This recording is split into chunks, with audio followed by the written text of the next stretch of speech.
17ನೇ ತಾರೀಕು ಇಲ್ಲ, ಎಲ್ಲ ಸಚಿವರಿಲ್ಲ. ಕ್ಷಯ ಹಾಕೊಂಡು 17ನೇ ತಾರೀಕು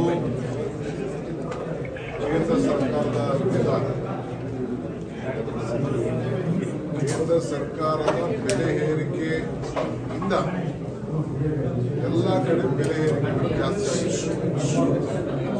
ಅದರ ವಿರುದ್ಧ ಬೆಲೆ ಏರಿಕೆಯನ್ನ ಜನರ ಆಕ್ರೋಶವನ್ನು ವ್ಯಕ್ತಪಡಿಸ್ತಾ ಇದ್ದೇವೆ. ಹೇಳ್ತಾ ಇದ್ದೀವಿ, ನೀವು ಬೋರ್ಡನ್ನು ಚೇಂಜ್ ಮಾಡ್ಕೊಳ್ಳಿ. ಬೋರ್ಡನ್ನು ಬಿಜೆಪಿ ಸರ್ಕಾರದ ವಿರುದ್ಧ ನಮ್ಮ ಜನ ಆಕ್ರೋಶ ಅಂತೇಳಿ ಬೋರ್ಡ್ ಬದಲಾವಣೆ ಮಾಡ್ತೀವಿ ಅಂತೇಳಿ ನಾನು ಅಶೋಕ್ಗೆ ಮತ್ತು ಆ ಪಕ್ಷದ ಅಧ್ಯಕ್ಷರು ವಿಜೇಂದ್ರ ಅವರಿಗೆ ಮನವಿ ಮಾಡ್ತಾ ಇದ್ದೀನಿ. ಸೊ ಅವರು ಬೋರ್ಡ್ ಚೇಂಜ್ ಮಾಡಿಕೊಂಡ್ರೆ ಒಳ್ಳೇದು. ಯಾಕೆಂದ್ರೆ ಇರೋ ಸತ್ಯಾಂಶ, ಆವತ್ತಿನ ಬೆಲೆ ಏನಿತ್ತು ಮೋದಿ ಸರ್ಕಾರ ಬಂದಾಗ ಇವತ್ತು ಬೆಲೆ ಏನಿದೆ ಅನ್ನೋದ್ರಿಂದ ಇದನ್ನೆಲ್ಲ ತಡೆಗಟ್ಟಬೇಕು ಅಂತಾನೆ ನಾವು 5 ಗ್ಯಾರಂಟಿಗಳು ಕೊಟ್ಟಿದ್ದು. ಆ ಜನರಿಗೆ ಏನು ಸಹಾಯ ಆಗ್ತಿತ್ತು. ಈಗ ನೀವೆಲ್ಲ ಬಸ್ಸಲ್ಲಿ ಬಂದಿದ್ರಿ, ನಿಮ್ಮ ಮನೆ ಕರೆಂಟ್ ಬಿಟ್ಟು ಇವೆಲ್ಲ ಕೂಡ ಸಹಾಯ ಮಾಡಬೇಕು. ಹೆಣ್ಮಕ್ಳು ದುಡ್ಡು ಇವೆಲ್ಲ ನಿಮ್ಗೆ ಅನುಕೂಲ ಆಗದೆ ನಾವೆಲ್ಲ ಕೊಟ್ಟಿದ್ದೇವೆ. ಸೊ ಅದಕ್ಕೋಸ್ಕರನೇ ಈ ಬೆಲೆ ಏರಿಕೆಯಿಂದಲೇ ನಾವು ಈ 5 ಗ್ಯಾರಂಟಿಗಳನ್ನ ಈ ರಾಜ್ಯದಿಂದ ಜನರಿಗೆ ತಿಳಿಸಲಿಕ್ಕೆ ಮತ್ತು ಏನು ನಿಮಗೆ ಕೇಂದ್ರ ಸರ್ಕಾರದ ಎಲ್ಲ ಪದಾರ್ಥಗಳನ್ನ ಬೆಲೆ ಏರಿಕೆ ಆಗಲಿಕ್ಕೆ ಕಾರಣ ಅನ್ನೋದನ್ನ ಮನವರಿಕೆ ಮಾಡಬೇಕು. ಆ ದೃಷ್ಟಿಯಲ್ಲಿ ಎಲ್ಲ ಮೀಟಿಂಗ್ ಮಾಡಿದ್ದೇವೆ. ಮಿನಿಸ್ಟ್ರಿಗಳಿಗೆ ನಾವು ಪ್ರತಿ ಜಿಲ್ಲೆನೂ ಹಮ್ಮಿಕೊಳ್ತೀವಿ.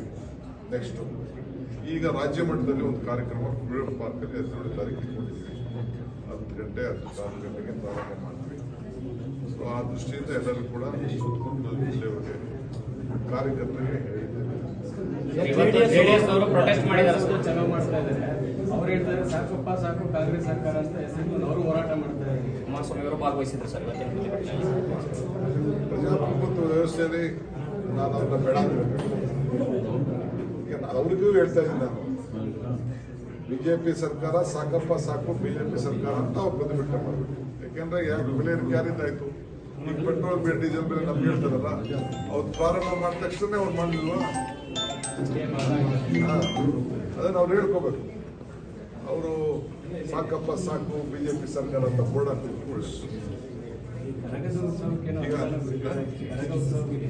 ಅನುದಾನ ಬಿಡುಗಡೆ ಆಗಿಲ್ಲ ಅಂತ ಸಮಿತಿ ಯಾರು ಹೇಳಿದಾರೆ?